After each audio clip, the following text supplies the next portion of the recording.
Hey there, everyone. It is now 11:30 a.m. Meteorologist Carly Smith is live with you on this Thursday.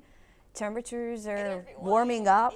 We'll be in the 70s this afternoon. Wind already picking up, sustained out of the east-southeast at 23 miles per hour. That's going to be the headline for today.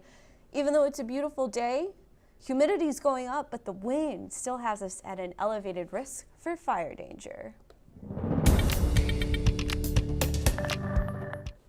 Thanks for joining me on this beautiful Thursday. Breezy, rather windy actually Thursday out there also. So wind an issue today. It will be lighter tomorrow, but I want to point out, look at this, temperatures this evening, they are going to be much warmer.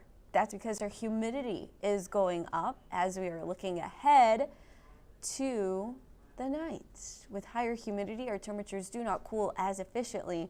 So we're going to be about 15 to 20 degrees warmer tonight than we were last night. Additionally, with the return of southeast wind, sea fog is possibly going to develop once again. So along the coast, we'll likely have some sea fog, probably a little too windy for too much radiational fog, but that sea fog areas downstream of our waterways may see a little bit of that fog developing. Now, Friday night into Saturday looks like an even foggier day. So dew points, humidity will be at its highest, wind will be lighter Friday night heading into Saturday morning. So I think we see more of an impact from fog heading into Saturday, more so tomorrow. But at the sea or at the coast, at the beach, you'll likely notice that sea fog rolling in this evening into tomorrow morning. Southeast winds are gusting up to 35 miles per hour today. Friday, calmer conditions. So our fire danger is still high today, even though our humidity is working on its way up. Fire danger lowers on Friday, then it goes back up on Saturday. In fact, Saturday may wind up being another kind of critical fire day. I don't think the Weather Service has issued any watches or alerts yet, but Saturday and Sunday are 2 days where we may have an even higher fire risk, similar to what we saw earlier in the week. So on the Muggy meter, you see the dew point. It will be falling throughout the day on Saturday, and then Sunday we'll have really dry conditions, and that's behind another cold front on the way. So let's talk about wind as well. It's both wind and humidity that play a big role in how fires spread. That's why we call it fire weather danger, or elevated fire weather risks. It's because the weather itself isn't necessarily causing the fire. Lightning can cause fires, and wind doesn't start the fire, but it can cause things like power lines to snap or rub against each other or do something that they're not supposed to do, and then a fire can start that way. So fire weather danger means wind. If the wind is strong, you could have the power line issue. And additionally, with humidity so dry, it's easier for a spark to kind of ignite a bigger fire in drier conditions. And so that's where humidity comes into play, and fires spread rapidly in dry and windy conditions. So today we're seeing our humidity increase, but we're also still windy.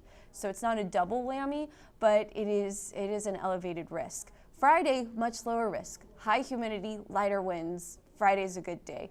Saturday and Sunday, stronger winds, gusts 30 to 35 miles per hour. At this point, we may start to increase that forecast. And so that's something that we will have to keep an eye on through the weekend, is that fire danger risk Saturday and Sunday. Don't do anything that can start a fire, that can start a spark. I would avoid cooking, grilling, things like that over the weekend, because it is going to be windy as well. Monday, we see kind of a lower risk, but then Tuesday, Wednesday, another cold front may be approaching. But what we see here, windy conditions today, that's because we're in the sweet spot between an area of high and low pressure. That low pressure system has a cold front. It's not going to make it this far south. What is going to come along, though, is a secondary area of low pressure. It's going to sweep across the desert southwest, once again tapping into that drier air that's going to move into South Texas. So Saturday, late Saturday afternoon, evening, and then into Sunday, that's when our fire danger risk is going up because of that cold front creating higher winds and additionally drying conditions out. So Sunday will be much cooler. We'll kick things off around 50. Highs are in the 70s. 40s, your low Tuesday. Also notice I finally have added this little icon Sunday, the time change. I actually should move it in between Saturday and Sunday. for the overnight hours. But Saturday night into Sunday morning, the time is changing, by the way, y'all. I hope you're ready for it. It's daylight saving time, so we're springing forward. You'll lose an hour of sleep, most likely.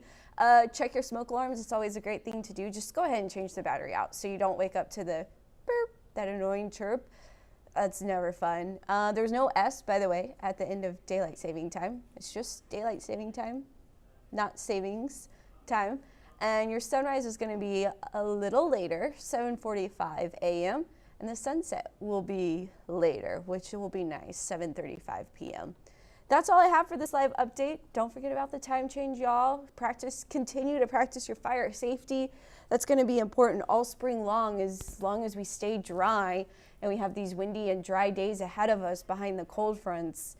It doesn't look like a great forecast ahead. There's not much rain in the forecast. Also, a big reminder, bonfires at the beach are not allowed. So as we're headed into spring break, do not start a bonfire on the beach. That is part of the burn ban, and our fire weather danger will be critical at times throughout spring break as well. So stay weather aware, keep practicing your fire safety tips, and have a terrific Thursday, y'all.